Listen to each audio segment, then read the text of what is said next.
बात करते हैं अब एप्लीकेशन ऑफ डिटर्मिनेंट। डिटर्मिनेंट का एप्लीकेशन तो क्या है। फर्स्ट नंबर एप्लीकेशन में area of triangle whose vertices are A B C is given by, यानी कि अगर कोई ट्रायंगल दे दे और ट्रायंगल का तीनों वर्टेक्स दे दे तब उसका एरिया कैसे निकालते हैं, डिटर्मिनेंट का यूज करके। ऐसे आप लोग 11th में कोऑर्डिनेट ज्योमेट्री में पढ़े होंगे कि कैसे इसका एरिया निकालते थे, तो चलो वो भी देख लेते हैं। मान लो एक ट्रायंगल एबीसी है, ए का कोऑर्डिनेट है x1 y1, बी का कोऑर्डिनेट x2 y2 और सी का कोऑर्डिनेट है x3 y3। तो इसका एरिया निकालना है, तो एरिया ऑफ ट्रायंगल एबीसी, ठीक है। एरिया ऑफ ट्रायंगल एबीसी कैसे निकालते हैं, तो पहले 11th में जो पढ़े थे कोऑर्डिनेट ज्योमेट्री में उसको देखते हैं। तो area of triangle ABC equal to क्या होगा, हाफ इंटू, उसके बाद मॉड ले लेंगे। मॉड लेने के बाद आप लोग को याद होगा कि कैसे एरिया निकालने का फॉर्मूला था, तीनों वर्टेक्स में से किसी भी वर्टेक्स का एक्स कोऑर्डिनेट लेंगे। चलो हम इसी का ए का एक्स कोऑर्डिनेट लिए, एक्स कोऑर्डिनेट तो x1, उसके बाद क्या करेंगे इनटू आगे का दो वाई कोऑर्डिनेट सब्ट्रैक्ट करेंगे। अब आगे का दो वाई कोऑर्डिनेट मतलब ये किसका एक्स कोऑर्डिनेट लिए हैं, ए का, तो आगे का दो वाई कोऑर्डिनेट सब्ट्रैक्ट करना था। आगे का वाई कोऑर्डिनेट सी और बी का, ऐसे अगर आएंगे तो, अगर ऐसे आएंगे तो सी का बी का, अगर ऐसे आएंगे तो बी और सी का। तो जैसे जाना है वैसे जाओ, उसे कोई दिक्कत नहीं है, आंसर सेम ही आता है। तो चलो क्या किए कि हाफ, फिर मॉड लिए, फिर x1 इसका एक्स कोऑर्डिनेट लेने के बाद आगे का दो y कोऑर्डिनेट सब्ट्रैक्ट किए, तो आगे का दो y कोऑर्डिनेट y2 और y3, तो y2 माइनस y3। तुम चाहो तो ऐसे भी कर सकते थे, y3 माइनस y1, यानी इधर से आते तो प्लस, इसके बाद x1 के बाद अब कहाँ आएंगे x2 के पास, तो x2 इनटू, फिर वही काम करना है, आगे का दो y कोऑर्डिनेट सब्ट्रैक्ट करके मल्टीप्लाई करना है। तो b के पास आए तो इसके आगे का दो y coordinate y3 minus y1 plus, इसके बाद फिर x1 हो गया, x2 हो गया, अब x3 के पास आएंगे, x3 इंटू आगे का दो y कोऑर्डिनेट सब्ट्रैक्ट करेंगे, तो आगे का दो y कोऑर्डिनेट y1 और y2 है, तो y1 माइनस y2। इसको सॉल्व कर लो, वही हमारा आंसर आएगा। ये तो आप लोग पढ़े होंगे 11th में।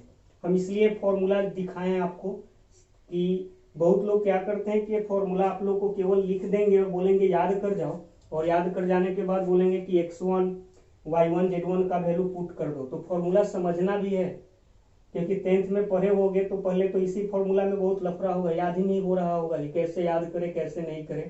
तो इसलिए हम समझा रहे हैं कैसे लिखना कैसे है फॉर्मूला को। तो कैसे लिखना एक बार फिर देखते हैं। Area of triangle ABC equal to क्या होगा, पहले हाफ इंटू मॉड ले लेना है। मॉड इसलिए लेते हैं क्योंकि जो अंदर वाला है इसका वैल्यू पॉजिटिव नेगेटिव कुछ भी आ सकता है, लेकिन एरिया हमेशा पॉजिटिव होता है, तो मॉड क्या करता है निगेटिव को भी पॉजिटिव बना देता है। इसीलिए हम क्या किए कि यहाँ पे मॉड लिए, तो हाफ इंटू मॉड।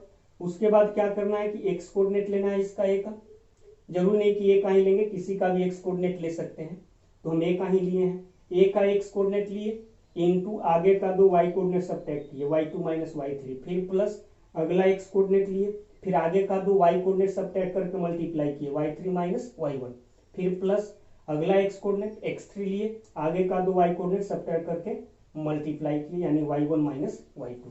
तो यही हमारा आंसर होगा। ये तो एक तरीका हुआ जो 11th में पढ़े। अभी डिटर्मिनेंट से कैसे ले सकते हैं, तो area of triangle ABC equal to half into mod of determinant, ठीक है। अच्छा यहाँ इससे यहाँ मॉड को हम ऐसे ही लिख दिए, मॉड ऐसे लिखा जाता है ना, मॉड का सिंबल ऐसे होता है, लेकिन यहाँ पे मॉड को हम लैंग्वेज में लिखे, इसलिए लैंग्वेज में लिखे हैं क्योंकि डिटर्मिनेंट का और मॉड का देखने में एक ही जैसा होता है सिंबल, तो कंफ्यूज कर जाओगे, तो इसीलिए हम मॉड को लैंग्वेज में लिख दिए हैं, डिटर्मिनेंट को उसके सिंबल में लिखे हैं। तो area of triangle ABC equal to half into mod of, उसके बाद क्या करना है कि तीनों का एक्स कोऑर्डिनेट, तीनों वर्टेक्स है ना, लिखना कैसे देखना, तीनों का जो एक्स कोऑर्डिनेट है x1 x2 x3 लिख दो, x1 x2 x3, कोई कहे कि नहीं हम ऐसे नहीं, हम x1 x2 x3 ऐसे लिखेंगे, तो भी कोई बात नहीं, हम ऐसे लिख रहे हैं, आप चाहो तो ऐसे भी लिख सकते हो। तो डिटर्मिनेंट का प्रॉपर्टी पढ़ लिए हो, उससे तुमको क्लियर हो गया होगा कि अभी हम ऐसे लिख रहे हैं, उसके बाद यहाँ लिखेंगे, उसके बाद यहाँ लिखेंगे। ऐसे ना लिखकर हम ऐसे लिखते, फिर ऐसे लिखते, फिर ऐसे लिखते, तो भी कोई दिक्कत नहीं था, क्योंकि रो क्या हो जाएगा, कॉलम में चेंज कर जाएगा। अगर सारा रो कॉलम में इंटरचेंज कर जाएगा तो डिटर्मिनेंट का वैल्यू चेंज नहीं करता है। तो लिखना जैसे भी लिखना है लिखो, डिटर्मिनेंट का प्रॉपर्टी पढ़ लिए तो दिक्कत नहीं होना चाहिए। x1 x2 x3 ऐसे लिखे, उसके बाद तीनों का y coordinate y1 y2 y3, तो तीनों का x कोऑर्डिनेट भी यूज कर लिए, तीनों का y कोऑर्डिनेट भी यूज कर लिए। लेकिन हम लोग देख सकते हो यहाँ पे 3 ऑर्डर का डिटर्मिनेंट लिखे हैं, तो 3 रो और 3 कॉलम होना चाहिए। अभी तो 2 ही कॉलम हुआ है, तो क्या करेंगे, तीसरा कॉलम में 1 1 1 ले लेंगे। और ये हमेशा करना होगा आपको, हमेशा आपको क्या करना होगा, 2 कॉलम मिलेगा, तीसरा कॉलम में 1 1 लेना होगा। अगर ऐसे ना करके तुम अगर ऐसे करते, ऐसे लिखते x1 x2 x3 y1 y2 y3, तो 2 रो हो जाता, तीसरा रो में क्या करते 1 1 1 लिख देते। तो अगर ऐसे कैलकुलेट करेंगे तो डिटर्मिनेंट मेथड से कैलकुलेट होगा, ऐसे कैलकुलेट किए तो जनरल मेथड है जो हम लोग 11th में पढ़े थे। लेकिन अगर बोर्ड की एग्जाम में 12 बोर्ड के एग्जाम में अगर बोल दे कि एरिया निकालिए लेकिन डिटर्मिनेंट यूज करके, तब तो हमें ऐसे ही निकालना होगा। तो देखते हैं एक एग्जाम्पल इस पे।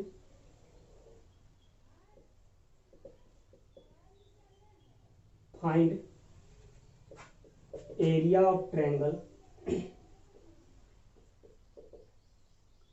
whose vertices are -1 0 2 4 and -2 3। Correct, find area of triangle whose vertices are, triangle का एरिया बताना है जिसका वर्टेक्स दिया गया है। चलो रख देते हैं ABC, -1 0, यहाँ पे 2 4 और यहाँ -2 3। तो area of triangle ABC equal to half into mod, वही 11th वाला मेथड से पहले देख रहे हैं, हाफ इंटू मोड। क्या करेंगे, तीनों में से किसी का x कोऑर्डिनेट लेंगे, तो चलो इसका x कोऑर्डिनेट लिए, आगे का 2 y कोऑर्डिनेट सब्ट्रैक्ट करके लिखेंगे, तो 4 - 3 प्लस, फिर क्या होगा, अगला x कोऑर्डिनेट 2, आगे का 2 y कोऑर्डिनेट सब्ट्रैक्ट करो, 3 - 0, फिर प्लस अगला x कोऑर्डिनेट -2 इंटू आगे का 2 y कोऑर्डिनेट सब्ट्रैक्ट करेंगे, 0 - 4। अब यहाँ से कैलकुलेट करो, हाफ इंटू 4 - 3 1, 1 इंटू -1 तो -1, प्लस 2 इंटू 3 6, और यहाँ -2 इंटू 4 तो +8, 8 और 6 14, 14 - 1 13, तो हाफ इंटू 13, यानी 13 का मोड कितना आ जाएगा, 13 ही आ जाएगा, यानी आ जाएगा 13/2 स्क्वायर यूनिट्स। यहाँ पे अगर मान लो मोड इसलिए लिए थे क्योंकि अब अंदर तो यहाँ पॉजिटिव आया, अगर निगेटिव भी आता, -13 भी आता, तो मोड के बाहर लेकर क्या लिखते उसको, 13/2 स्क्वायर यूनिट ही लिखते हैं। ठीक है, ये तो फर्स्ट मेथड हुआ। सेकेंड मेथड डिटर्मिनेंट के मेथड से, तो area of triangle ABC equal to क्या होगा, तो half into mod of determinant, तीनों का x कोऑर्डिनेट -1 2 -2, -1 2 -2 ऐसे लिख दिए, -1 2 -2, 0 4 3, 0 4 3, फिर कितना 0 4 3। अब जो है हमेशा बोले थे कि लास्ट में क्या करना होगा, 1 1 लेना होगा।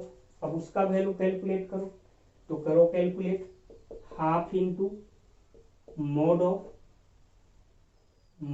ऑफ, चलो किसके लॉन्ग एक्सपेंड कर दे, तो इसी के लॉन्ग एक्सपेंड कर दिए, यहाँ पे ज्यादा जीरो, एक जीरो है, इसी के लॉन्ग एक्सपेंड कर दिए। तो कितना है, पहले इसके पास है तो इसका साइन ऑपोजिशन प्लस इंटू ये वाला एलिमेंट -1 इंटू डिटर्मिनेंट, ये वाला और ये वाला डिलीट होगा, 4 1 3 1, 4 1 3 1, प्लस इसके पास आएंगे तो जीरो ही है, प्लस उसके बाद इसके पास आएंगे तो इसका साइन ऑफ पोजीशन भी प्लस ही होगा, क्यों, प्लस माइनस प्लस, इंटू वाला एलिमेंट 1 इंटू डिटर्मिनेंट, ये वाला और ये वाला डिलीट होगा, 2 4 माइनस 2 3, 2 4 माइनस 2 3। सिंप्लीफाई करो इसको, चलो यहाँ दिखा दे रहे हैं। तो हाफ इंटू मॉड ऑफ कितना होगा, तो 4 माइनस 3, 4 माइनस 3 1 इंटू माइनस 1, तो माइनस 1, फिर प्लस, ये तो 0 ही है, फिर यहाँ पे कितना 6 और माइनस माइनस 8, तो 6 प्लस 8, तो 6 प्लस 8 कितना 14। यहां से क्या हो जाएगा, half into mod of 14 minus 1 13, यानी हाफ इंटू मॉड को अब सिंबल में लिख देना है, तो मॉड 13 यानी कितना हो जाएगा 13/2 स्क्वायर यूनिट्स। तो देख लो डिटर्मिनेंट मेथड से भी उतना ही आया, 13/2 square unit.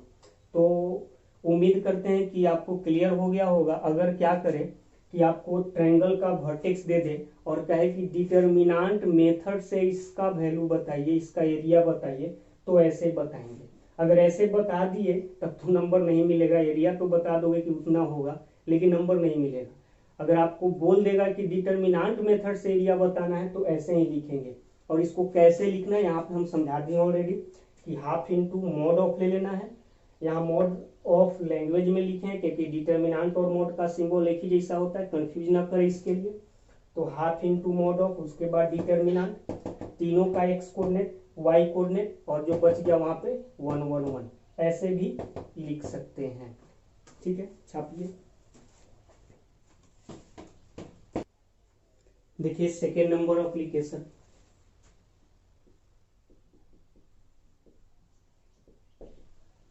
Equation of a straight line passing through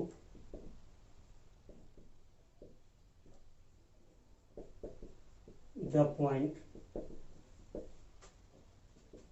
A x1 y1 and B x2 y2 is given by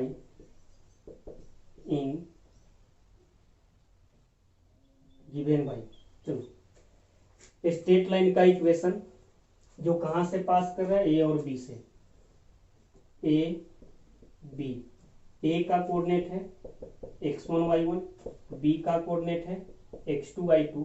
तो ए और बी से पास करने वाला जो स्ट्रेट लाइन होगा, इस स्ट्रेट लाइन का इक्वेशन लिखना है। तो वही कोऑर्डिनेट ज्योमेट्री में इसका तो बहुत फॉर्म पढ़े होंगे, 2 point form, slope point form, parametric form, intercept form, normal form, बहुत सारा फॉर्म पढ़े होंगे। लेकिन यहाँ पे हमें डिटर्मिनेंट के फॉर्म में इसका यानी इसका इक्वेशन बताना है डिटर्मिनेंट यूज करके। क्वेश्चन यही देगा आपको बोर्ड के एग्जाम में कि using determinant find the equation of a straight line passing through the point A and B. तो इसका इक्वेशन क्या होगा, तो equation of a straight line will be, देखो इक्वेशन होगा क्या डिटर्मिनेंट के फॉर्म में, तो पहले डिटर्मिनेंट ले लेंगे। उसके बाद इक्वेशन लाना है, मतलब हमें एक्स और वाई के टर्म में लाना होता है। आपको मालूम है कि स्ट्रेट लाइन का जनरल फॉर्म का इक्वेशन होता है x plus b y plus c equal to 0। मतलब कि जहां पे ए बी और सी कांस्टेंट होता है, तो स्ट्रेट लाइन का इक्वेशन लाना है तो एक्स और वाई के टर्म में आना चाहिए, ए बी सी तो कांस्टेंट है। तो स्ट्रेट लाइन का इक्वेशन लिखना है डिटर्मिनेंट फॉर्म में, तो पहले यहाँ पे ले लेंगे एक्स वाई।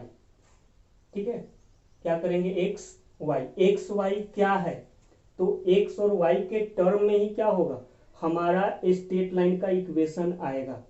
आपको मालूम है कि एक्स वाई इस स्ट्रेट लाइन पे एक जनरल पॉइंट होगा और इसी एक्स और वाई के बीच का रिलेशन इस स्ट्रेट लाइन का इक्वेशन कहलाता है। डिटेल में आप लोग 11th में कोऑर्डिनेट ज्योमेट्री में पढ़े होंगे।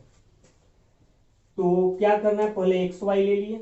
ठीक है, एक्स वाई लेने के बाद दोनों पॉइंट जहां से पास कर रहा है स्ट्रेट लाइन उसका एक्स कोऑर्डिनेट लो, तो x1 y1, फिर y कोऑर्डिनेट लो, तो y1 y2। तो देखो दो कॉलम तो फिल हो गया, एक कॉलम और चाहिए, तो यहाँ पे क्या करेंगे 1 1 1 और इक्वल टू कर देंगे 0। इक्वल टू 0 करेंगे, जब इसको सिंप्लीफाई करेंगे तो हमें आ जाएगा इस स्ट्रेट लाइन का इक्वेशन। ठीक है, तो एक बार फिर से समझिए लिखना कैसे है। आपको मालूम है कि स्ट्रेट लाइन का इक्वेशन लिखने के लिए, स्ट्रेट लाइन का इक्वेशन जब भी हम लोग लिखते हैं तो एक्स और वाई में रिलेशन लेते हैं। एक्स वाई जहाँ पे क्या होता है तो उस स्ट्रेट लाइन पर का एक जनरल पॉइंट होता है, तो उसी के एक्स कोऑर्डिनेट और वाई कोऑर्डिनेट के बीच का रिलेशन कहलाता है इक्वेशन। तो हमें अभी स्ट्रेट लाइन का इक्वेशन लिखना है, लेकिन डिटर्मिनेंट का यूज करके लिखना है। तो क्या करेंगे, तो पहले एक्स वाई लेंगे, एक्स वाई, उसके बाद दोनों पॉइंट का एक्स कोऑर्डिनेट, सॉरी एक्स गड़बड़ हो गया, दोनों पॉइंट का एक्स कोऑर्डिनेट, तो x1 और यहाँ पे y1 ले लो, यहाँ x2 y2 ले लो।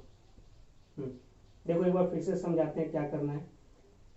एक्स वाई पहले ले लेना है, फिर पहला पॉइंट का कोऑर्डिनेट x1 y1, फिर दूसरा पॉइंट का कोऑर्डिनेट x2 y2 और यहाँ पे 1 1 ले लेना है। एक बार फिर से समझिए, एक्स वाई के बाद क्या करेंगे, नीचे पहला पॉइंट का कोऑर्डिनेट x1 y1, फिर क्या करेंगे दूसरा पॉइंट का कोऑर्डिनेट x2 y2, और जो एक बच गया वहां पे क्या करेंगे 1 1 ले लेंगे।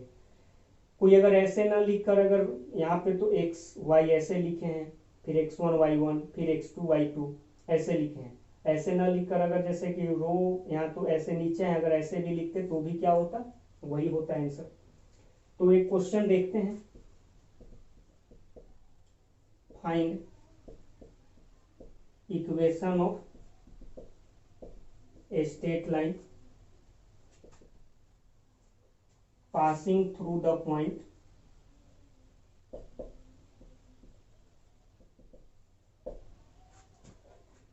passing through the point 1 2 and 3 4। देखो क्या करेंगे, हमें स्ट्रेट लाइन का इक्वेशन बताना है जो दो पॉइंट से पास कर रहे हैं। मान लो ए और बी है, ए कितना है 1 2 और बी कितना है 3 4।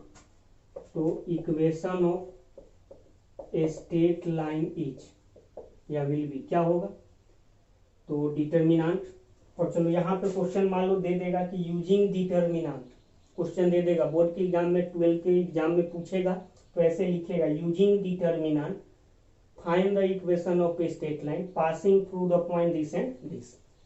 चलो तो डिटर्मिनेंट फॉर्म से हम लोग ला रहे हैं इक्वेशन, तो डिटर्मिनेंट इधर इक्वल टू 0, क्या करना है पहले एक्स वाई ले लेना है, फिर 1 2, फिर क्या करना है 3 4 और यहाँ पे 1 1 1। अब इसको सिंप्लीफाई कर लो, चाहो तो इसको एक मैक्सिमम 0 बना लो। मैक्सिमम 0 बनाने के लिए चलो यहाँ पे और यहाँ पे 0 बना लेते हैं, ठीक है, इसका यूज करके। तो R1 को चेंज किए R1 माइनस R2, फिर R2 को चेंज किए R2 माइनस R3, ठीक है। क्यों, क्योंकि यहाँ पे और यहाँ पे 0 आ जाएगा, तब इसके लॉन्ग एक्सपेंड करना थोड़ा सा आसान होगा। तो R1 को चेंज करें R1 माइनस R2, तो क्या होगा x माइनस 1 यहाँ पे, y माइनस 2 0, फिर R2 माइनस R3 कर रहे हैं तो 1 minus 3 minus 2 2 minus 4 minus 2 1 minus 1 0, R3 as it is है 3 4 1 इक्वल टू 0।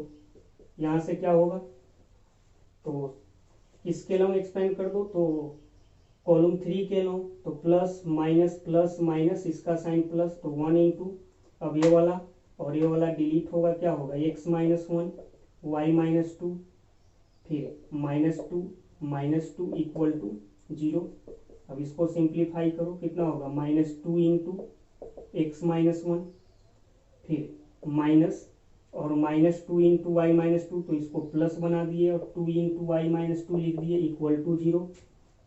यहाँ से क्या होगा, तो -2 into x minus 2x minus, तो +2 हो जाएगा, -2 माइनस 1 +2, यहाँ पे कितना हो जाएगा 2y माइनस 4 इक्वल टू 0, यानी कि -2x प्लस 2y, ठीक है, -2x plus 2y, 2 minus 4 -2 equal to 0, ठीक है। अब यहाँ से 2 कॉमन ले लिए तो क्या हो जाएगा -x plus y minus 1 equal to 0, 2 को उधर शिफ्ट कर दिए तो -x plus y minus 1 equal to 0। यही आंसर होगा, इक्वेशन होगा स्ट्रेट लाइन का। तो समझ में आया। अगर डिटर्मिनेंट का यूज करके स्ट्रेट लाइन का इक्वेशन लिखना है तो कैसे लिखेंगे, बोर्ड के एग्जाम में पूछ सकता है। छापिए।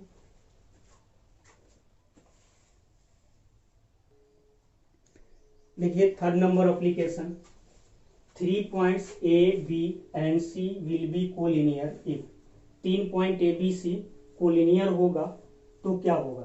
कोलिनियर करने का मतलब एक लाइन पे आ जाए। तो देखो अगर 3 पॉइंट कोलिनियर होगा, ए यहाँ आ गया, बी यहाँ आ गया, तो सी को इसी लाइन पे आना होगा। ठीक है, तो सी को भी इसी लाइन पे आना होगा, तो ए बी सी कोलिनियर बोला जाएगा।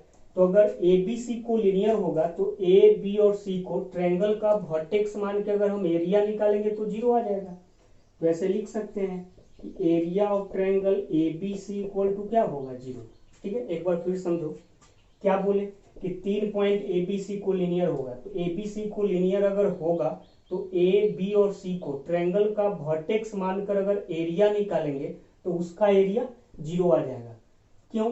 क्योंकि ए बी और सी भी उसी पे आ गया। अगर मान लो सी थोड़ा सा भी ऊपर आ जाएगा तो एक ट्रायंगल बना लेगा और उसका एरिया कुछ ना कुछ आ जाएगा। मान लो थोड़ा सा ही नीचे आया तो भी क्या होगा, एक ट्रायंगल बनाएगा और उसका कुछ ना कुछ एरिया आ जाएगा। लेकिन अगर सी इसी लाइन पे होगा तो ट्रायंगल बनाएगा ही नहीं, और जब ट्रायंगल बनाएगा ही नहीं तो उन तीनों पॉइंट को अगर ट्रायंगल का वर्टेक्स मानकर एरिया निकालोगे तो क्या आएगा, 0 आ जाएगा। वही बात बोल रहे हैं यहाँ पे हम कि अगर 3 पॉइंट को लीनियर होगा ए बी सी तो ट्रायंगल का एरिया 0 होगा।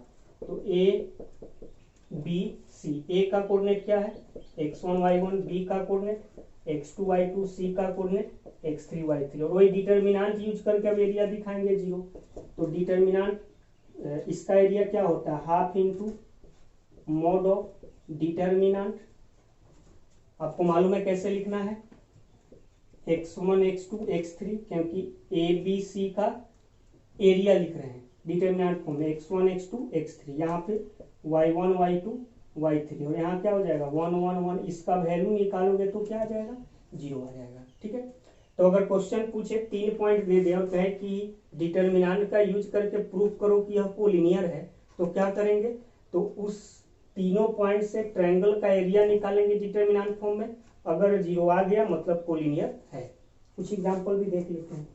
कह रहा है using determinant to show that the following point are collinear. हमें डिटर्मिनेंट यूज करके दिखाना है कि ये पॉइंट सब कोलिनियर है। तो देखो सॉल्यूशन, फर्स्ट नंबर पॉइंट्स क्या है, 2 3 -1 -2 एंड 5 8। चलो इसको ए बोल दिए, इसको बी बोल दिए, इसको सी बोल दिए। अब एरिया निकालो, area of triangle A B C निकालो। ट्रायंगल ए बी सी का एरिया कितना, half into mod of determinant, तीनों का एक्स कोऑर्डिनेट 2 -1 5, 2 -1 5, तीनों का वाई कोऑर्डिनेट 3 -2 3 -2 8, और यहाँ पे 1 1 1। कैलकुलेट करो, हाफ इंटू मॉड ऑफ, और इसको क्या किए हम कि थोड़ा और सिंपली, थोड़ा आसान बनाओ, R1 माइनस R2, R2 को चेंज कर दिए R2 माइनस R3। ठीक है, क्योंकि R1 माइनस R2 के यहाँ 0 बन जाएगा, फिर R2 माइनस R3 किए यहाँ 0 हो जाएगा। तो क्या हो जाएगा, half into mod of, R1 में R2 सब्ट्रैक्ट करें तो 2 -1 यानी 3, 3 -2 यानी 5, 1 -1 0। यहाँ पे क्या होगा, इसमें से इसको सब्ट्रैक्ट करें तो -6 -10 0, फिर 5 8 1, यानी half into mod of, expand कर दो किसके लॉन्ग, कॉलम 3 के लॉन्ग, तो plus minus plus minus plus.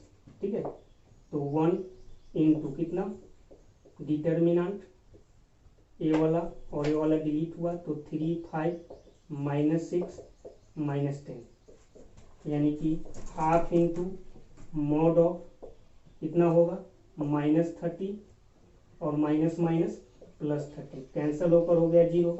तो half into mod of into 0 यानी क्या हो गया 0।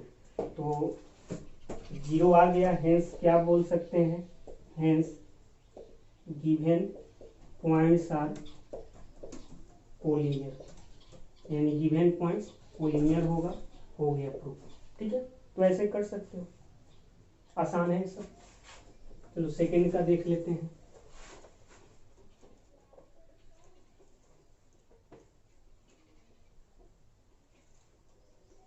सेकेंड नंबर क्या है question, A B plus C, B C plus A और सी ए प्लस बी। इसको ए बोल दिए, इसको बी बोल दिए, इस पॉइंट को सी बोल दिए। तो एरिया निकालो, area of triangle A B C. क्यों? क्योंकि हमें दिखाना है कि यह कोलिनियर है, मतलब इसके ए बी सी जो होगा उसका एरिया ट्रायंगल का 0 होगा। तो half into mod of determinant x coordinate A B C, यहाँ पे B plus C plus A plus B, फिर 1 1 1। ऐसा करते हैं, C2 को चेंज कर देते हैं, C2 प्लस C1 कर दिए। तो हाफ इंटू मॉड ऑफ क्या होगा, ए बी सी, इसमें इसको ऐड कर रहे हैं C2 में C1 को, तो A प्लस बी प्लस सी, यहाँ पे भी A प्लस बी प्लस सी, यहाँ भी आ जाएगा A प्लस बी प्लस सी, फिर तीनों जगह 1, यानी हाफ इंटू मॉड ऑफ, और क्या करो कि सेकेंड कॉलम के सभी एलिमेंट में A plus B plus C common है, ले लो कॉमन। तो बाहर आ गया A plus B plus C, क्या बचा A बी सी 1 1 1 1 1 1, यानी कि half into mod of A plus B plus C into इसका वैल्यू 0। अब इसका वैल्यू क्यों 0? क्योंकि यहाँ पे C2 और C3 आपस में सेम है, तो दो रो या दो कॉलम आपस में सेम होता है तो वैल्यू 0 हो जाता है, यानी फाइनली क्या हो गया 0। हेंस क्या बोलेंगे, hence given points are collinear, proof हो गया। एक आध दो क्वेश्चन देख के खत्म करते हैं इसको। करें find the value of K in order that the point this and this are collinear. तो हमें गिवन है कि गिवन ए, एक्स को ए बोल दिए, इसको बी और इसको C, A 5 5, B K1 and C 10 7 are collinear. हमें गिवन है कि यह कोलिनियर है, तो क्या होगा, area of triangle A B C equal to 0 होगा, क्योंकि कोलिनियर बोल दिया तो उसका ट्रायंगल का एरिया 0 होगा, यानी half into mod of determinant क्या करेंगे 5 के 10, 5 के 10, फिर 5 1 7, एक्स कोऑर्डिनेट तीनों का वाई कोऑर्डिनेट, फिर 1 1 1 इक्वल टू 0। अब 2 को 0 के साथ मल्टीप्लाई कर दिए, 0 हो गया, मोड को भी उधर भेज दिए, सब 0 हो गया, यानी इसका वैल्यू 0, यानी यहाँ से लिख सकते हैं कि 5 5 1 के 1 1 10 7 1 इक्वल टू 0। अब यहाँ से क्या करो, के का वैल्यू निकालो। कैसे निकालना है आपको तो मालूम है पहले से, सिंप्लीफाई कर लो। Correct the points A B and C are collinear then prove that, तो क्या होगा, कोलिनियर है तो area of triangle A B C 0 होगा, यानी कि half into mod of determinant A 0 1 फिर 0 b 1 फिर 1 1 1 इक्वल टू 0। ये सबको उधर भेज दो, 0 हो जाएगा, तो क्या बचेगा a 0 1 0 b 1 1 1 1 इक्वल टू 0। इसको सिंप्लीफाई कर दो, चलो क्या कि इसके लॉन्ग एक्सपेंड कर दिए, तो a इंटू ये वाला और ये वाला डिलीट हुआ, b 1 1 1 प्लस इसके पास आए 0, फिर प्लस यहाँ पे आए 1 इंटू क्या होगा